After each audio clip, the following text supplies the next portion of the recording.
آج ہم شفقت رسول صاحب کی ایک کافی دلچسپ اور متنازع کتاب پارلیمنٹ سے بازار حسن تک پر بات کر رہے ہیں۔ یہ کتاب پاکستان کی جو سیاسی اور بیوروکریٹک اشرافیہ ہے نا، اس پر ایک بہت ہی آپ کہیں بے باک نظر ڈالتی ہے۔ جی ہاں، اور شروع میں ہی یہ واضح کرنا اہم ہے، جیسا آپ نے کہا کہ ایک اور کتاب بھی اسی نام سے ہے، ظہیر احمد بابر کی، لیکن آج ہماری گفتگو شفقت رسول کی کتاب پر مرکوز ہے۔ بالکل، یہ وضاحت ضروری تھی۔ اچھا، تو اس کتاب کا جو مرکزی خیال ہے وہ کیا ہے؟ آپ نے کہا بے باک ہے، یعنی کیا کہنا چاہ رہے ہیں مصنف؟ اصل میں کتاب کا بنیادی نقطہ ہی کافی چونکا دینے والا ہے۔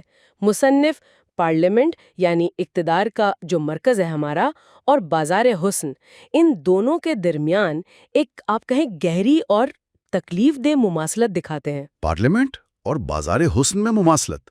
یہ تو کافی سخت بات ہے۔ یعنی کس قسم کی مماثلت؟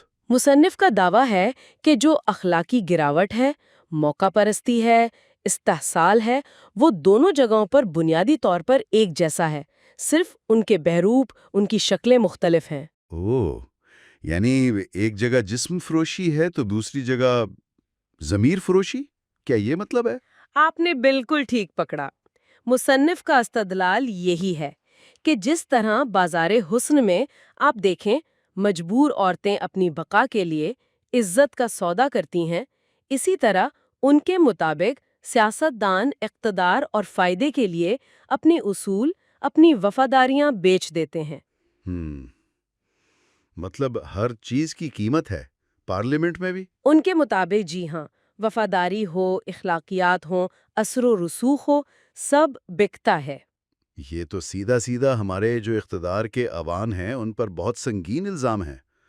کتاب پارلیمنٹ کو کس طرح، مطلب وہاں کیا نظریات کی کوئی بات نہیں ہوتی، صرف لالچ اور موقع پرستی؟ مصنف کے نزدیک تو پارلیمنٹ اعلیٰ نظریات کی جگہ کم اور لالچ، دھوکہ دہی اور ذاتی مفادات کا مرکز زیادہ ہے۔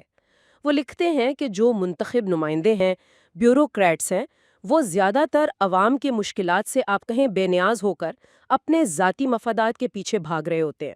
اور جو جمہوریت کے نعرے ہیں، اخلاقیات کی باتیں ہیں، وہ سب پھر کیا ہیں؟ کتاب کے مطابق وہ اکثر محض دکھاوا ہوتے ہیں، ذاتی فائدے حاصل کرنے کا ایک پردہ۔ اچھا، اور یہ جو صورتحال ہے یہ صرف پارلیمنٹ تک ہی ہے یا معاشرے میں بھی پھیلی ہوئی ہے؟ نہیں، مصنف اس منافقت کو زیادہ وسیع دیکھتے ہیں۔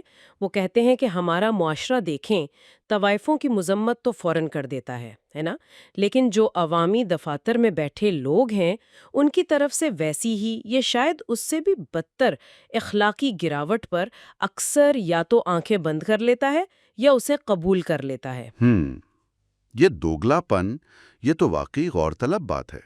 کیا اس کی کچھ مثالیں بھی دی ہیں کتاب میں، جیسے رشوت، اقربا پروری؟ جی ہاں، کتاب میں رشوت ستانی اور اقربا پروری کو ایسے پیش کیا گیا ہے جیسے یہ کوئی معمول کی بات ہو، سسٹم کا حصہ بن گئی ہوں، اور یہ بھی کہ عوام کو کبھی کبھی نام نہاد استحکام کے لیے ان چھوٹی برائیوں کو قبول کرنے پر ایک طرح سے مائل کیا جاتا ہے۔ اور طاقتور طبقہ اس صورتحال سے فائدہ اٹھاتا ہوگا؟ بالکل، کتاب کہتی ہے کہ وہ مذہبی، نسلی، طبقاتی تقسیم کو استعمال کرتے ہیں اپنا کنٹرول قائم رکھنے کے لیے، اور سچ پوچھیں تو یہ باتیں آج یعنی 2025 میں بھی کافی متعلقہ لگتی ہیں، جب ہم مسلسل معاشی بحران، کرپشن، اشرافیہ کے قبضے کی بات سنتے ہیں۔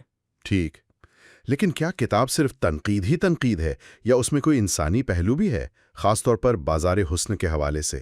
یہ ایک اہم نقطہ ہے۔ سیاسی تنقید تو ہے، لیکن اس کے ساتھ ساتھ کتاب بازار حسن کے جو استحصال زدہ خواتین ہیں نا، ان کی ایک ہمدردانہ تصویر بھی پیش کرتی ہے۔ ان کی مجبوریوں، ان کی انسانیت پر زور دیا گیا ہے، اور اسے ان نام نہاد معزز رہنماؤں کے شکاری رویے کے بالکل برعکس دکھایا گیا ہے۔ انداز تحریر کیسا ہے؟ مطلب کیا یہ ٹھوس شواہد پر مبنی تجزیہ ہے یا افواہیں اور سنی سنائی باتیں زیادہ ہیں؟ انداز تو تجزیاتی اور تنقیدی ہے۔ مصنف حقیقی زندگی کی مثالیں، واقعات بیان کرتے ہیں۔ لیکن ہاں یہ بھی درست ہے کہ بعض اوقات ایسا لگتا ہے کہ بنیاد سنی سنائی باتوں یا افواہوں پر ہے۔ کچھ تاریخی حوالے بھی ہیں، خاص طور پہ مشرف دور کے، اسی لیے شاید اس پر رد عمل بھی ملا جلا تھا۔ کچھ نے کہا کہ یہ نظام کی خرابیوں کا بڑا طاقتور انکشاف ہے، تو کچھ نے تنقید کی کہ یہ گپ شپ زیادہ ہے، ثبوت کم ہے۔ تو پھر سوال یہ پیدا ہوتا ہے کہ یہ کتاب جو کچھ عرصہ پہلے لکھی گئی، کیا آج 2025 کے پاکستان کے لیے بھی متعلقہ ہے؟ کیا وہ جو استعارہ ہے پارلیمنٹ بطور بازار حسن، وہ آج بھی فٹ بیٹھتا ہے؟ افسوس کی بات ہے، لیکن ہاں مجھے لگتا ہے کتاب کے جو بنیادی مشاہدات ہیں وہ آج بھی تکلیف دہ حد تک متعلقہ ہے۔ آپ دیکھیں، مستقل معاشی عدم استحکام، کرپشن کے بڑے بڑے سکینڈلز، اشرافیہ کا قبضہ، عوامی نمائش اور نجی طرز عمل میں فرق، یہ سب چیزیں تو شاید آج اور بھی زیادہ واضح ہیں۔ وہ جو طاقت، وفاداری، ضمیر کی سودے بازی ہے وہ آج بھی ہمیں نظر آتی ہے۔ تو ہاں، وہ استعارہ وہ آج بھی چپتا ہے۔ تو اس ساری گفتگو کا خلاصہ کیا ہے؟ اس کتاب کا حتمی پیغام کیا سمجھیں؟ دیکھیں، بنیادی طور پر پارلیمنٹ سے بازار حسن تک صرف ایک مخصوص دور کا قصہ نہیں ہے، یہ ایک طرح سے آئینہ ہے جو پاکستانی معاشرے میں گہری جڑوں والی جو سیاسی اور ثقافتی بیماریاں ہیں نا، ان کی عکاسی کرتا ہے۔ اور ایک وارننگ بھی ہے شاید۔